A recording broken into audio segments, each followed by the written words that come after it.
starts off, allow me to invite PS Oluga to just come and establish the protocols and quickly invite the CS who will take over the program. A clap for him, please, as he's coming to just establish the protocols. Welcome, sir. Your Excellency, the President of the Republic of Kenya, Dr. William Samoei Ruto, who is also the Africa Union champion for local manufacturing, Cabinet Secretary Honorable Aden Duale, the World Bank Group that is represented by 3 Vice Presidents, Managing Director Mukhtar Diop, IFC Vice President Ethiopia Stafara, the Vice President for Africa, Ndiame Diop, and we have World Bank Group VP for Ida Akihiko. We also have representatives from the WHO, represented by Afro Regional Director Yakub Janabi, and also we have the AU, who will be represented by His Excellency Mohamud Yusuf, and also we have Africa CDC, Dr. Jean Kaseya. We have ACTA, the Africa Continental Free Trade Area Secretary General, Wamkele Mene. We also have the Africa Medicines Agency and Your Excellency, private sector. With those very many remarks, we want to welcome you, and I'd like to welcome the Cabinet Secretary to continue with the program. Thank you.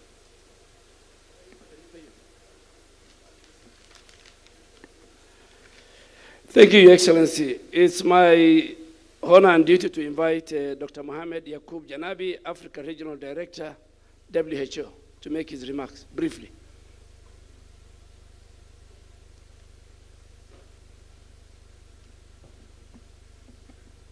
Your Excellency, President William Ruto of the Republic of Kenya, distinguished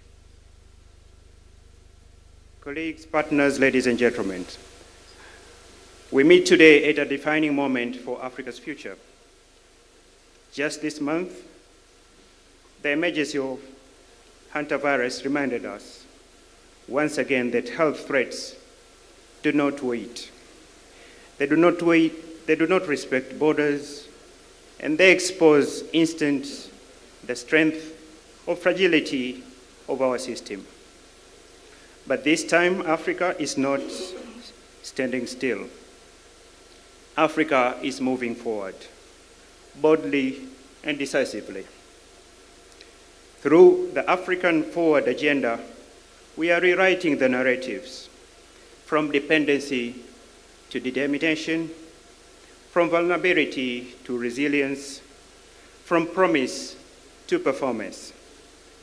At the center of this transformation is AIM 2030, the African Initiative for Medical Access and Manufacturing, because the reality is undeniable.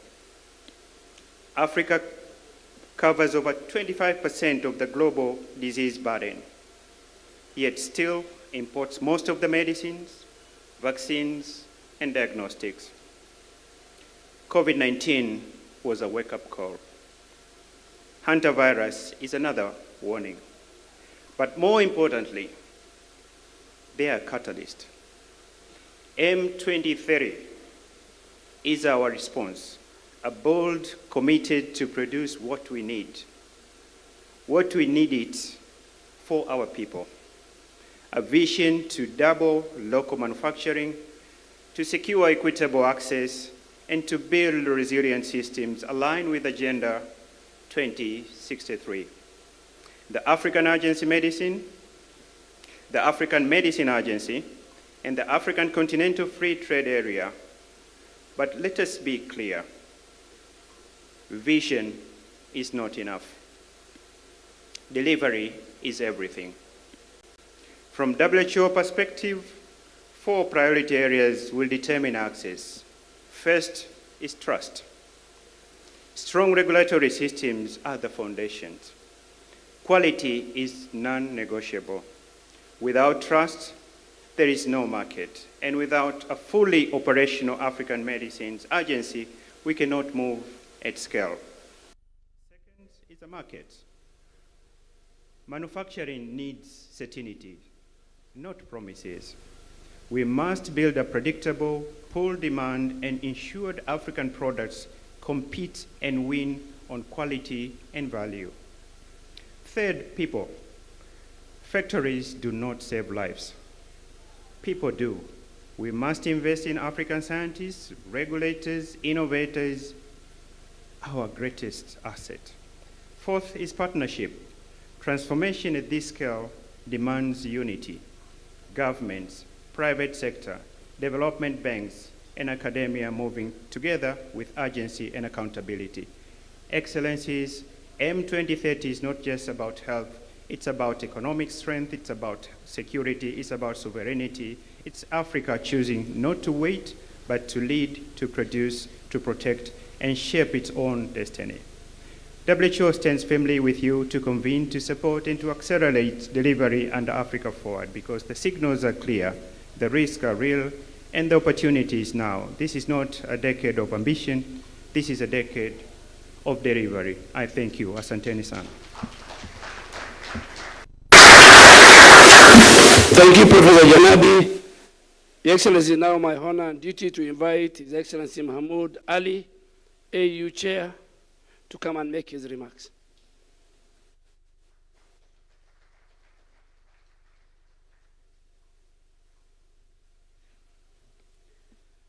I will say my statement in French.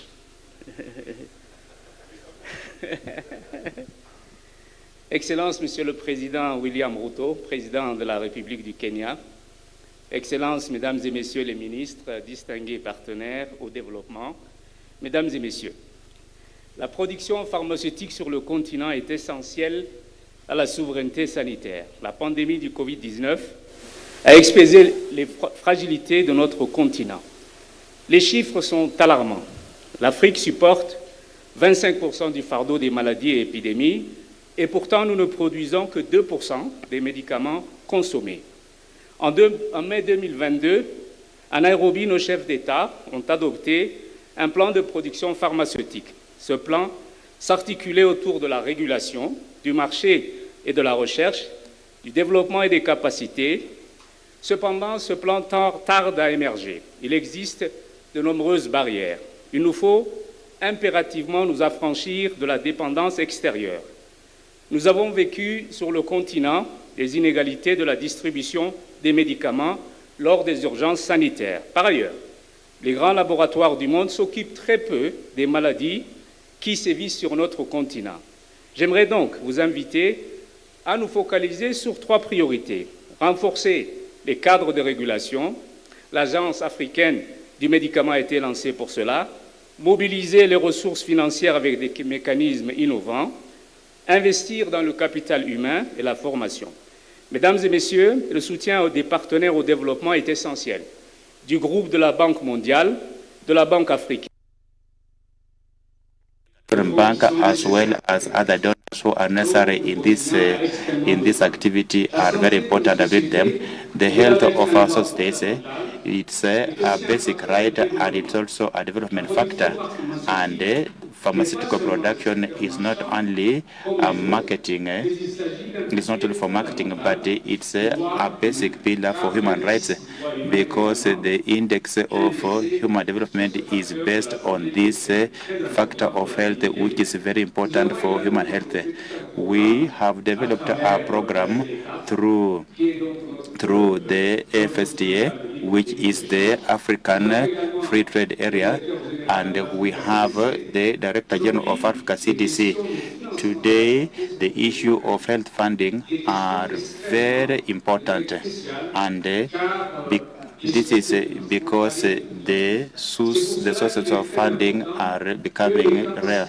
Therefore, the capacity of the continent in terms of pharmaceutical production, as well as the circulation of products and in African markets, therefore we need to create the value chain. And I think that this sovereignty will only take place when Africa will be able to put in place its own pharmaceutical and the medical agency, which is in Rwanda. And we also need to show the strength of Africa CDC and the FCA, which are two instruments that are very important for the medical sovereignty in Africa. Thank you so much.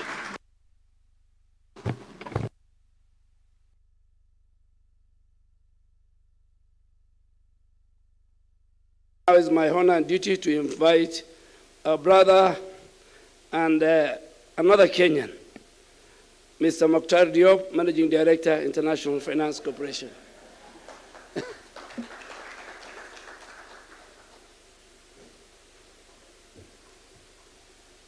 For those who don't know it, it's not a joke. It's a reality. It's a huge pleasure to be here in Kenya. I really feel being in Kenya being my second home, and His Excellency the President Ruto is always reminding me that. Thank you very much, Mr. President. Thank you very much for your leadership. I mean, you are championing health. I know you for a very long time, and it's been something which has been always on the top of your priorities. As we say, we know the importance of it. Everybody explained why it's needed. Now it's action. What does it take? We have launched at the World Bank Group what we call AIM 2030, which aims at doubling pharmaceutical manufacturing in Africa by 2030. The foundations are here already in Kenya, and a lot of countries have already signed their compact. I think we're getting close to 15 countries who are signing their compact. What we know is that we should not wait for crisis to build resilient systems. When it happens, it's too late. We have learned it from COVID, we learned it from avian flu, we learned it from all these crises. To have today 3 messages. And I would like, Mr. President, to pay tribute to 2 of my former colleagues and friends, is Soji, where is Soji here? Soji Mr. President, he was a manager in Africa, and he's the one who came to my office and said, Mr. Mokhtar, we need a CDC for Africa. At that time, a lot of people say, no, CDC is for large countries. Africa doesn't need a CDC. He said, we worked together, prepared a 200 million project, we went to the board, and at that time, Mr. President, a lot of people didn't believe in it. That was the foundation of CDC Africa. And we see what he has done today. Secondly, I would like also to pay tribute to another brother here, Mr. Sall, Amadou Sall, was created in Senegal, one of the best research facility, 150 African researchers, all of them are African, working on mRNA and other type of vaccine. Kenya has also the same human capital. So I give these 2 examples, Mr. President, to say that this story can be made when we are organizing ourselves and we are supporting each other in the continent. And under your leadership, Mr. President, I have no doubt that things will go to the next level. First action, we need, as we create the CDC Africa a few years ago, to create a strong, to reinforce CDC Africa, and to create a strong African drug agency. Without it, no manufacturing can grow in the continent. Secondly, invest in our human capital. The University of Nairobi is a great university that can be a magnet for excellence in the country. The World Bank Group has few instruments for that. The World Bank Group can support in financing the African drug agency, the same way we did with the CDC. The World Bank Group can help with the Africa Center of Excellence to support Kenya in building the ecosystem. I will stop here, Mr. President.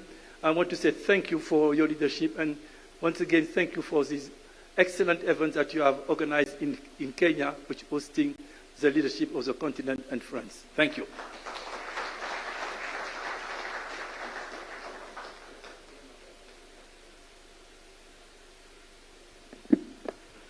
Your Excellency, taking cue from your leadership, we at the Ministry of Health remain committed to strengthening local manufacturing capacity and creating an enabling environment for investment and innovation in the health products and technologies. We believe that these efforts are essential, not only for health security, but also for economic growth, job creation, and regional resilience.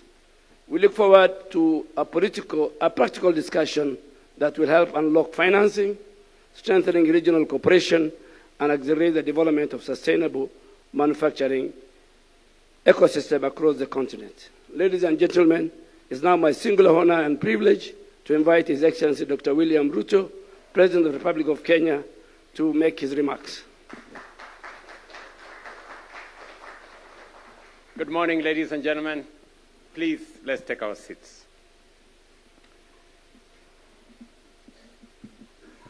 First, let me take this opportunity to welcome all of you to the city of Nairobi at a very defining moment in Africa's journey towards health sovereignty and industrial transformation. I extend my very sincere appreciation to the Africa Union Commission, my brother Yusuf, the World Bank Group, my good friend Mukhtar here, and all other partners whose leadership and commitment have made this event possible.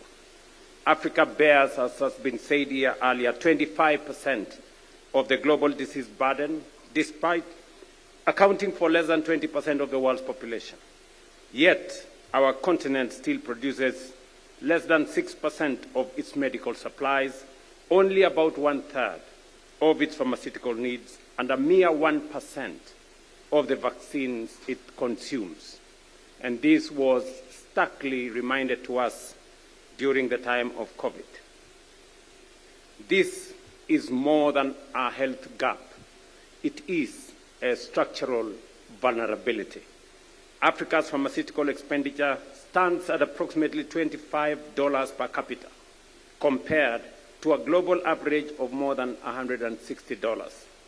That disparity reflects not only constrained access, but also underdeveloped markets and limited industrial capacity.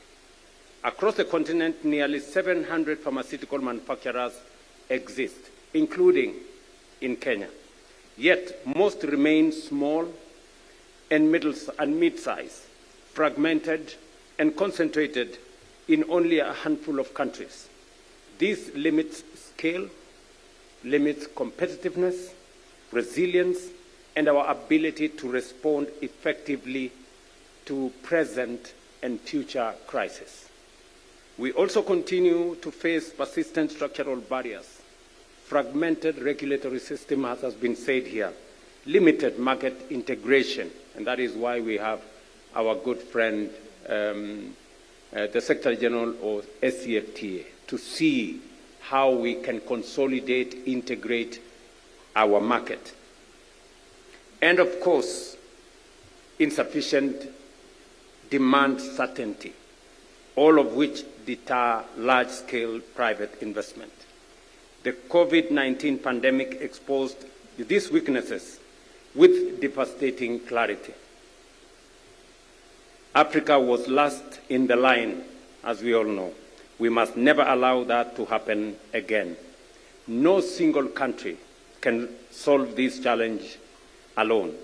To overcome fragmentation and achieve scale, we must act as one continent. This requires the full implementation of the Africa Continental Free Trade Area to unlock the market of 1.5 billion people, the accelerated operationalization of Africa Medicines Agency to strengthen regulatory harmonization and trust, and a coordinated investment strategy capable of creating predictable and bankable markets. Africa's pharmaceutical market stood at approximately $30 billion in 2024. By 2030, it is projected to expand to $50 billion. This is not only a health imperative, it is one of the most compelling industrial opportunities of our time. If there are any people seeking opportunities for industrialization, for investment, this presents a real and present opportunity. The Africa Initiative for Medical Access and Manufacturing is our collective response. AIM 2030 is not a declaration. It is a delivery platform. It is designed to expand equitable access to quality medical products, strengthen health systems resilience, and drive industrialization through manufacturing, innovation, and ultimately to create jobs. It aligns directly with the Africa Union's Agenda 2063 and with our shared ambition to produce at least 60% of Africa's health products locally by 2040. Kenya, I must say, is ready to play its part. Our country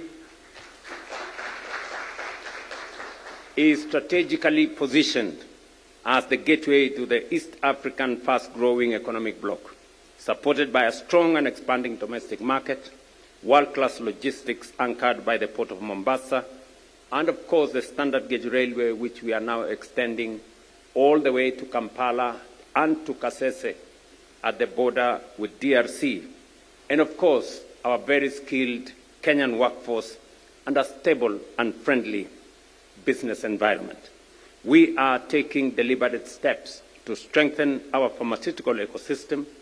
This includes enhancing the capacity of our national regulatory authority to achieve World Health Organization maturity level number 3, thereby ensuring global confidence in the quality, safety, and efficacy of Kenyan manufactured products. Our ambition is clear: to position Kenya as a regional hub for pharmaceutical manufacturing, health innovation, and medical supply chains. And this journey is already underway. In Addis, we build consensus around regulation, trade, skills, and investment. At the World Bank Spring meeting, AIM 2030 was introduced to the global community, with early investments such as BioVac in South Africa demonstrating what is possible around this space. Now here in Nairobi, we move decisively from ambition to execution, from commitments to bankable projects, and from dialogue to delivery. To African governments like Kenya's, let us fully implement our commitments on regulatory harmonization, market integration, and industrial policy so that we can unlock Africa's manufacturing potential. To develop markets, to develop development partners and implementing institutions, let us move with urgency to structure and finance scalable, bankable projects capable of delivering results at speed and at scale. To the private sector, Africa presents a market of nearly 1.5 billion people and a rapidly growing demand for health products. This is your moment to invest, to scale up production, and to anchor long-term partnership with us in this continent.